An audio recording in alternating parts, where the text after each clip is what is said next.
Depuis toujours, on vous répète que le succès est une question de chance, de talent ou de travail acharné.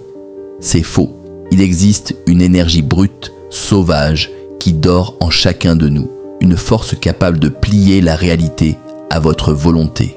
La société vous apprend à la craindre, à la cacher, ou pire, à la gaspiller pour des plaisirs de quelques secondes. Mais les maîtres de ce monde, eux, connaissent le secret. Ils ne la gaspillent pas, ils l'utilisent. Préparez-vous, nous allons réveiller le géant qui dort en vous. Si vous êtes prêt à maîtriser cette force, abonnez-vous maintenant, aimez cette vidéo et dites-moi en commentaire si vous êtes prêt à bâtir votre empire. Rentrons dans le vif du sujet. L'énergie sexuelle n'est pas faite pour être gaspillée dans l'oubli. Elle est faite pour bâtir des empires et laisser une trace. Comprends bien ceci. L'énergie qui a le pouvoir de créer la vie est l'énergie la plus puissante de l'univers. Si tu la dépenses uniquement pour un plaisir éphémère, tu restes moyen. Mais si tu gardes cette tension et que tu l'injectes dans ton travail, elle devient le carburant de ton génie. Ce que tu appelles vulgairement désir est en réalité une force créatrice brute qui ne demande qu'une seule chose, une direction. Le désir est comme une rivière sauvage. Sans barrage, elle inonde et détruit tout sur son passage. Mais si tu lui construis un canal, si tu lui donnes un but précis, cette même eau qui détruisait devient l'électricité qui éclaire le monde. Ne tue pas le désir, guide-le. Les hommes les plus puissants de l'histoire n'éteignent pas leur feu intérieur. Ils l'orientent vers une obsession. Beaucoup pensent que la discipline, c'est ne rien ressentir. C'est faux. Les grands leaders ressentent tout, plus fort que les autres. Mais au lieu de laisser ce feu les consumer de l'intérieur, ils l'utilisent pour forger leur caractère et leur fortune. La répression est une faiblesse, l'orientation est une force. Regarde bien ta vie. Là où va ton énergie sexuelle, va inévitablement ta destinée. C'est une loi physique. Ton énergie est limitée. Si tu la disperses dans des aventures sans lendemain, ta vie sera fragmentée et sans impact.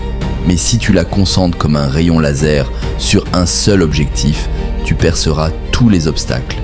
Dis-moi ce que tu fais de tes nuits, je te dirai qui tu seras dans 10 ans. L'amour est le seul alchimiste. Il élève l'énergie sexuelle vers le génie, là où le désir seul l'épuise. Le désir physique est animal, il cherche à prendre. L'amour est spirituel, il cherche à donner. Quand tu mélanges les deux, tu crées une vibration nouvelle. C'est cet état précis qui ouvre les portes de l'intuition et de la créativité pure. C'est là que naissent les chefs-d'œuvre. Ne te trompe pas de combat. La discipline sexuelle est une discipline de l'esprit avant d'être celle du corps. Ton corps n'est que le serviteur de tes pensées. Si tu chutes, ce n'est pas parce que tes pulsions sont trop fortes, c'est parce que ton esprit n'est pas assez occupé. Un esprit obsédé par une mission grandiose n'a pas le temps de se perdre dans les distractions. C'est la vision qui crée la discipline. Les grands leaders dégagent un magnétisme que les mots ne peuvent expliquer, car ils ont gardé leur énergie vitale. As-tu déjà rencontré quelqu'un dont la simple présence impose le respect? Ce n'est pas un hasard, c'est l'effet de l'énergie accumulée. Quand tu ne te vides pas constamment, tu deviens une batterie pleine. Tu rayonnes, les gens le sentent instinctivement et veulent te suivre. N'aie pas honte de tes pulsions. Le désir sexuel est la racine même de l'ambition, pas son ennemi. Vouloir supprimer totalement ton désir, c'est comme couper les racines d'un arbre en espérant qu'il grandisse encore. C'est impossible. Cette faim que tu ressens est la même faim qui te pousse à conquérir, à gagner, à réussir. Ne la tue pas, sublime-la. C'est le choix ultime. L'excès t'affaiblit et te rend esclave. La transmutation t'élève et te rend libre. La transmutation, c'est l'art de changer le plomb en or.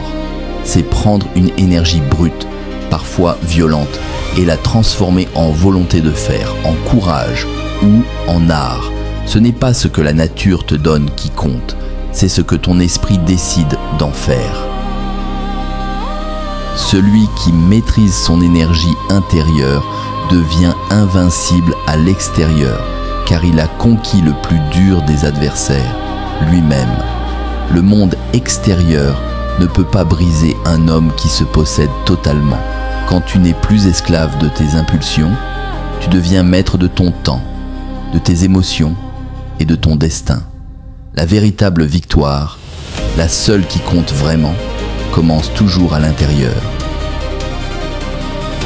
Si vous êtes arrivé jusqu'ici, ce n'est pas un hasard. C'est la preuve que vous faites partie de cette minorité qui cherche plus que la moyenne et qui a la discipline d'aller au bout des choses.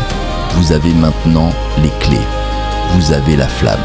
Ne laissez pas cette connaissance s'éteindre une fois l'écran éteint. Prenez ce pouvoir, appliquez-le et allez bâtir l'empire qui vous revient de droit. Merci pour votre attention. Votre vraie vie commence maintenant